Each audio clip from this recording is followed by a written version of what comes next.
Fresh Lilibito, South Korea. Salute! Oh, friends, ito ang ginagawa namin taon-taon.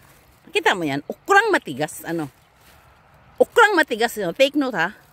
Ang ukrang matigas, masarap yan. Pati yung buto. Isali mo yung mga buto. Haluan mo ng grapes, apple, pear, lahat ng prutas. Tsaka yung radish, tapos kalabasa, squash, and make it a juice in kungkangon. Yeah! Ito ang gagawin ko ngayon. Yung pinan ko nandoon, nakatingin sa akin. Oo. Red farm, ang ganda-ganda ng palipiling ko, friends. Grabe!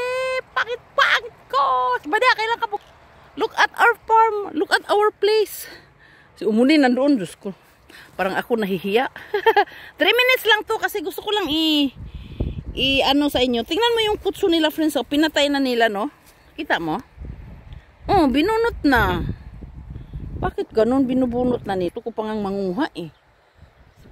Bakit si Umuni tinanggal niya na yung ano ba? Ay, naku po.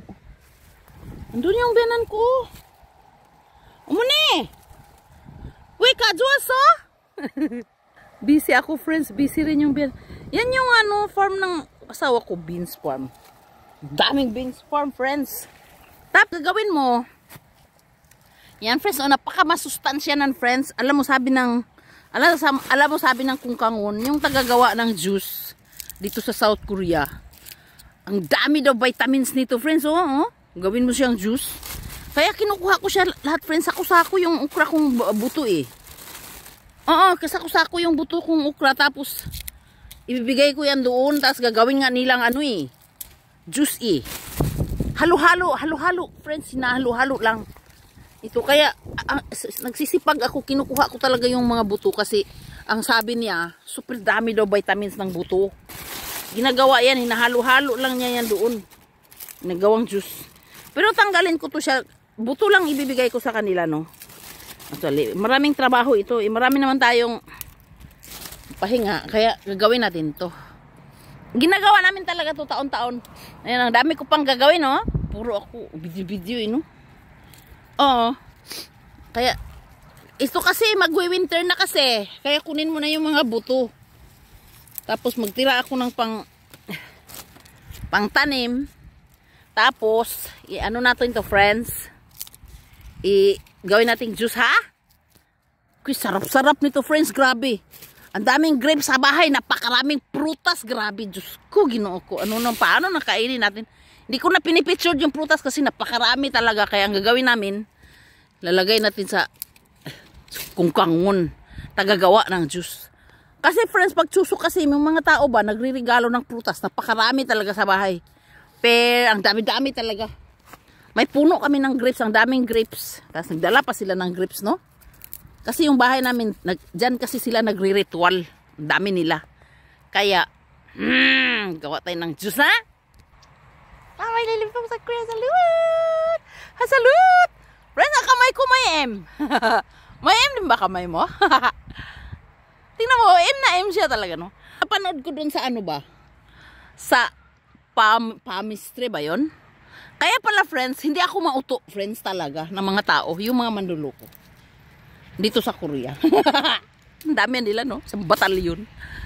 Kasi pag may M pala ang kamay mo, ngayon ko lang nalaman yan, ano daw, meron kang power na magtingin ng taong manluloko.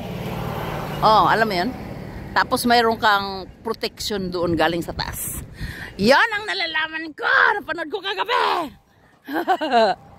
Hindi ko alam yun, ha? Pero sabi ko talaga, napaka-strong ko talaga, no? Ito ang bulaklak ng okra. Ayan, ang ganda-ganda niya. At tingin si Bianan sa akin.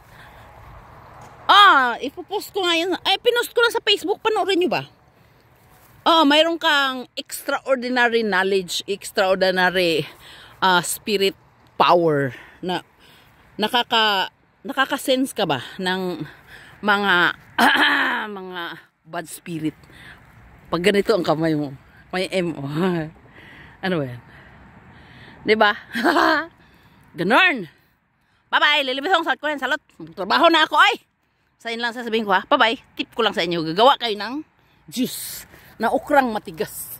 Halo-halo mo lahat-lahat ng mga kung anong mga prutas dyan. Lahat ng mga kamuti, beetroot, ganun. Ano pa bang hinalo ko dati? Kalabasa, beetroot, ampalaya. Basta lahat. Ihalo-halo mo lang. Yan lang. Bye-bye.